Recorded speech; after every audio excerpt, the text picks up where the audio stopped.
Mari kita bahas. Part 10. Langit Brookhaven menjadi lafaz awal. Kejadian ni pada pertengahan puasa 2026 ada seorang rakam yang bandar Brookhaven menjadi langit lafaz awal.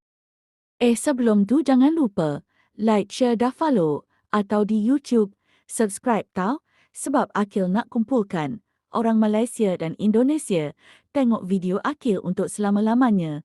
Tapi kalau korang tak nak tak pay, Akil tak kisah dan Akil nak video ni fact. Dan itu tak lucu gila. Akil nak tunjuk kat korang apa yang terjadi dan huru-hara sangat dalam tu.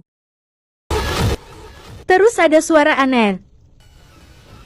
Ini kenapa ya? Guys.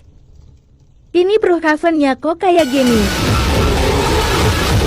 Terus di langit ada lafaz Allah.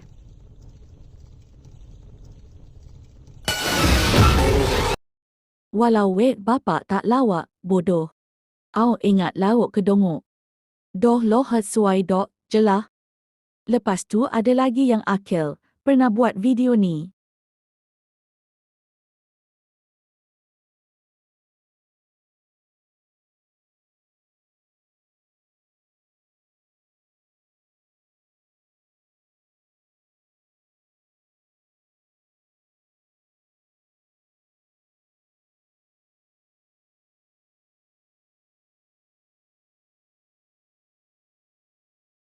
Waktu tu Akil pergi kubur untuk saja-saja las-las ada lepas Akil rakam tu terus hilang.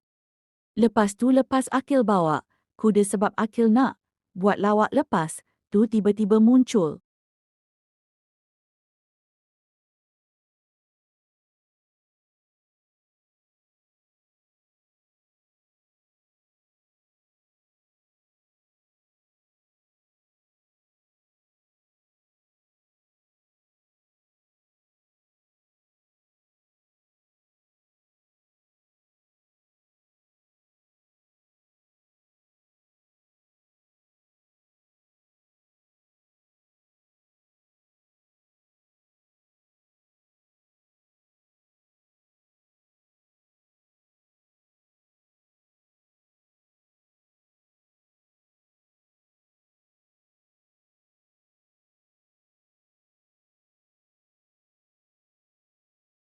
Ada orang kata ni, ke, tapi Akil rasa tak kot dia buat saja-saja dat je ikut Akil tak percaya kalau tu hakot. Akil nak tanya kat korang kalau dia hacker, kenapa dia tak map tu sedang